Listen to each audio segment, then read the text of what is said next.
Welcome to After School Democracy, the podcast that attempts to fill in the gaps you almost certainly missed in school about politics, economics, and history. Remember when Bernie Sanders came out with a bill called Put All Working Class Health Insurance Employees Out of Business? No? Raise taxes on the middle class?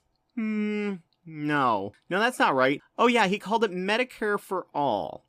President Obama was recently bashed and berated online for claiming that the slogan, defund the police, wasn't really helping. This was after a very long speech about how much good the people under the banner of defund the police were doing. Many mocked him, saying, yes, because hope and change was such a deep slogan. When defund the police and ACAB, or all cops are bastards, came out, I was a bit shocked. I myself was confused and had to ask some lefty friends what they meant. I gave them the benefit of the doubt because I knew them and they may have some novel ideas. They explained it to me and I got on board, but I knew right away they were pretty much terrible slogans. I'm from rural Indiana. Worship of cops is up there with worship of the military. Urban people can't understand this, but in the less heavily urbanized areas, rural, small town, and what is known as the exurbs, they trust cops and distrust the government. In urban areas, it tends to be the opposite. Why? Because thanks to higher population density, we in the urban areas interact with both more. With urban and suburban folks, to some extent, we see all the things government can do because a city is a scaled-down version of a nation. If it's not working or underfunded, as all cities have in some areas, the whole thing goes down in quality. But if it's funded and managed well, as all cities have in other areas, it's a net plus. We see and understand a lot more the dirty underbelly of the police and how the system is set up to let them off the hook for murder, and we're more likely to talk to minorities who've been harassed by cops. Also, we are more likely to have had something stolen, and when we try and report it to the cops and ask what they're going to do about it, they're less than sympathetic and look at you like, why are you asking me?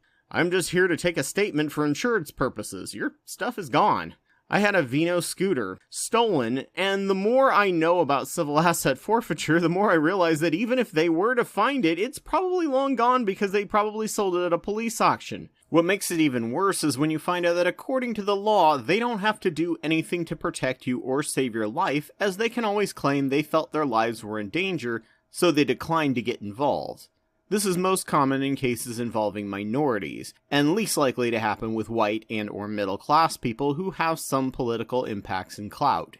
In rural areas, especially in the Midwest, thanks to the Klan back in the day, it's mostly white people. Cops and sheriffs and deputies, in their civilian minds, are to stop bad guys, and the only real interactions you have with them are speeding tickets, traffic and accident help, and parades. Really, that's mostly it. Unless you look to them like a rebellious punk kid or a hippie, and then they will treat you with a much lower quality service. To white people, they provide one service, and in many cases, there are cops and sheriffs who treat everyone the same. But this acts as a shield against cops who then abuse or harass anyone not white. They look like white knights to most less urban white people. When it comes to their interactions with the government, most of what they deal with are tax forms and regulations for building or starting a business, and it's super frustrating. Also, when they think government, they think eminent domain, and I can tell you archaeologists like my partner doing a survey before a building project like a pipeline or a road comes in have to walk on eggshells and watch out about angry people threatening them on their land, even though they should be welcoming the archaeologists because they are the people who, if they find something, can stop the land from getting seized. And without them as part of the chain, the land would have just gotten seized, end of story. But since they're the face of the evil government, even though they don't work for the government, they're treated as hostile. It's these two experiences and understandings of their viewpoints that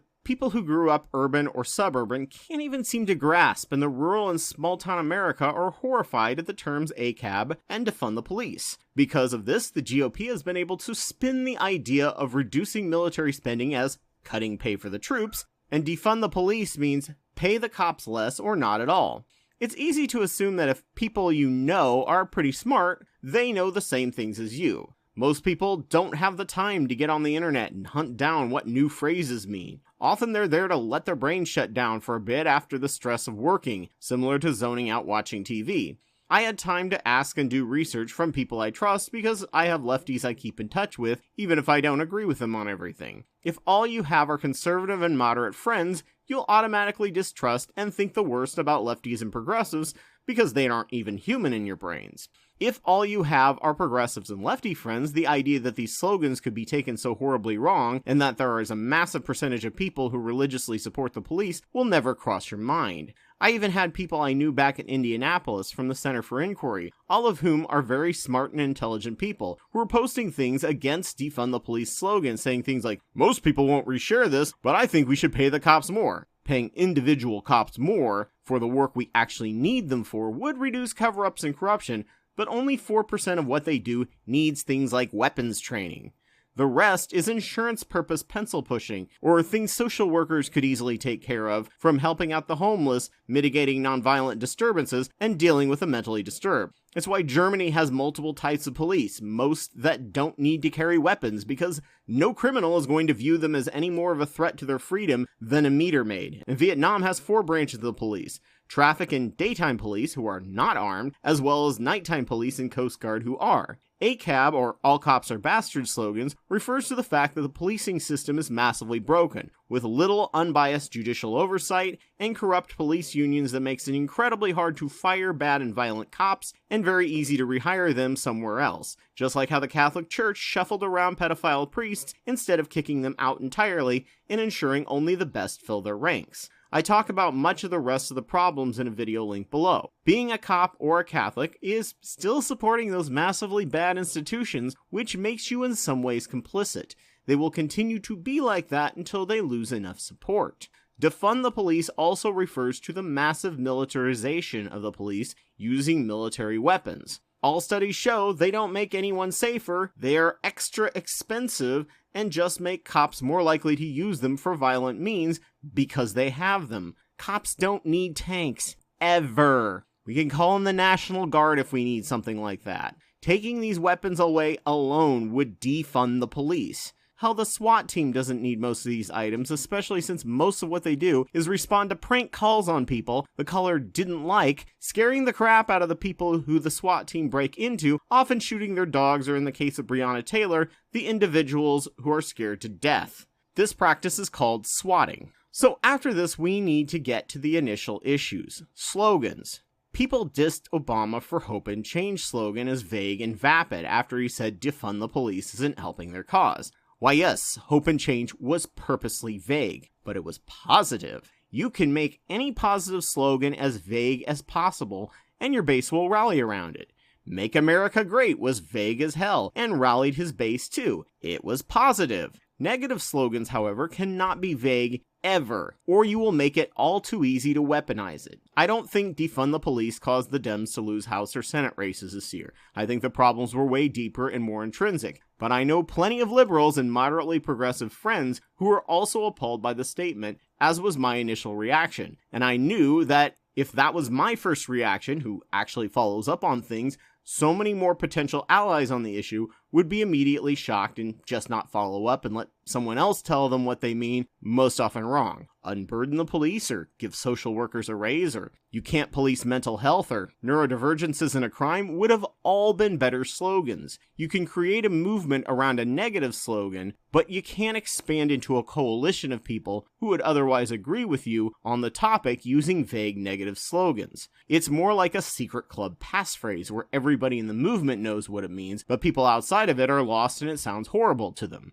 If you aren't willing to get to the messaging to build a coalition, you can scream as righteously as you want your vague, negative, and easily misconstrued slogan, but people won't listen to you and view you as naive, stupid, or evil. Communication is a serious science, and you have to understand where the average person is mentally before you can start talking to them. At the beginning of any scientific or academic paper, you define your terms and try and get as detailed as possible on any outside concept to prevent anyone from getting confused. This is even worse when you have to create brand new definitions for things using words that already mean something else because there isn't a good word in the English language already for what you're discussing. It's why racism, thanks to academia, now refers to an intrinsic system of power instead of just a belief in racial supremacy, like it did in the dictionary, a book considered the Bible of the English language to non-academics, and privilege is so powerful yet abused because it's vague if you don't have any knowledge of how it's used in an academic sense. In this case, Obama is right. Negative slogans will bring informed people with common grievances together and have something to form around internally. But it stunts its own growth if you don't make it positive for the outsiders and less informed to agree with. Why Black Lives Matter had quite a bit more support than defund the police.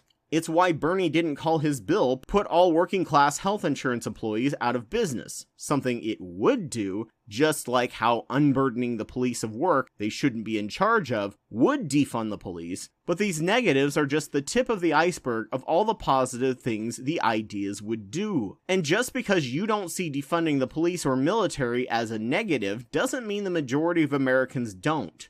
For bringing people together into a common cause, negative vague slogans can work, but for bringing more people to build a coalition that can actually do something for real change because it's about numbers of votes, not a purity test, your vague slogan has to sound positive to them and not just you. So thank you so much for joining me on my podcast. I'm sure there was nothing controversial about this and everyone will happily get along in the comments section, which you can do on the YouTube version of this video or my Facebook page, After School Democracy. Link in the show notes. Just a reminder that I'm Anubis 2814 on YouTube, and I have over 500 videos on different topics that I've made over the past 10 years. Please subscribe, and if your podcast site has the option, give me a like or review. If you think what I have to say informed you, consider supporting my Patreon. I'll be doing this podcast weekly and try to get it out on the same day, so I hope to see you here next week, ready to be filled with new ideas. Take care. This channel is helped tremendously by the generous supporters on Patreon. A big thank you to the wonderful Joe Taylor, Elias Garcia Guevara, and Ogrel for their support at the $10 a month Wapawet level. Please consider donating to my work if you can, and thank you all for listening.